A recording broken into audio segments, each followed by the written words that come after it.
7वां प्रकरण। इसमें कहा आत्मा अनंत महासागर के समान है, वह जगत उसकी लहर। सूत्र नंबर 1। मुझ अंतहीन महासमुद्र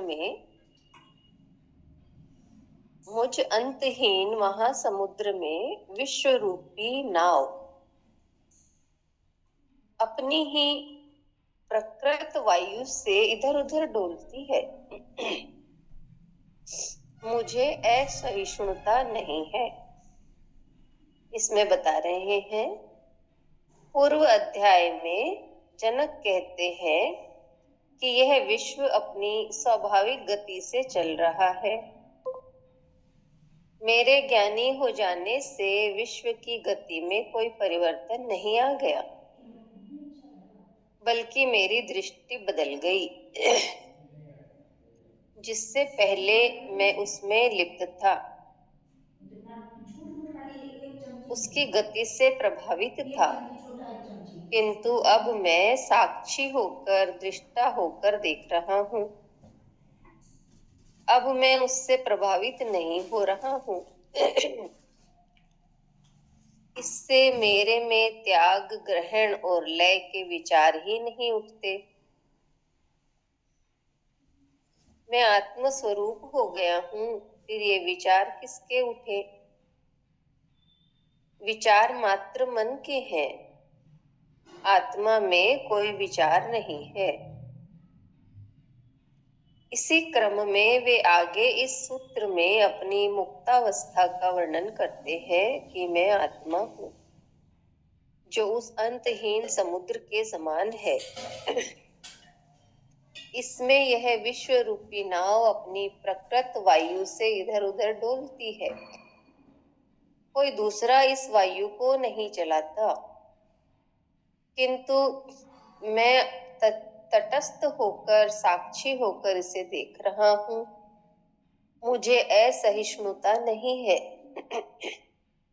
मैं इससे प्रभावित नहीं होता हूँ। ये सारा उपद्रव, अशांति आदि लहरों तक ही सीमित है। समुद्र गहराई में प्रभावित नहीं होता। इसी प्रकार मनुष्य की सारी अशांति का कारण मन है। मन में ही कामनाओं, वासनाओं की तरंगे उठती है। यह मन का स्वभाव है। जो नहीं है उसकी मांग है, जो है उसमें संतोष नहीं है। अधिक चाहिए, कोई धन पाने के लिए अशांत है, तो कोई पद के लिए, कोई सम्मान के लिए, तो धार्मिक व्यक्ति ईश्वर और मोक्ष पाने के लिए अशांत है। लोग भिन्न भिन्न कारणों से अशांत है, किंतु मेरे में सहिष्णुता है। मैं अपने स्वभाव को उपलब्ध हो गया हूँ, स्वाभाविक जीवन जी रहा हूँ, अतः मैं पूर्णतया शांत हूँ। मैं शांत होने की चेष्टा भी नहीं करता। चेष्टा ही अशांति का कारण है। जो हो रहा है सब ठीक है, सब स्वीकार है, कोई चुनाव नहीं, अच्छे बुरे का कोई भेद नहीं, कोई संकल्प विकल्प नहीं।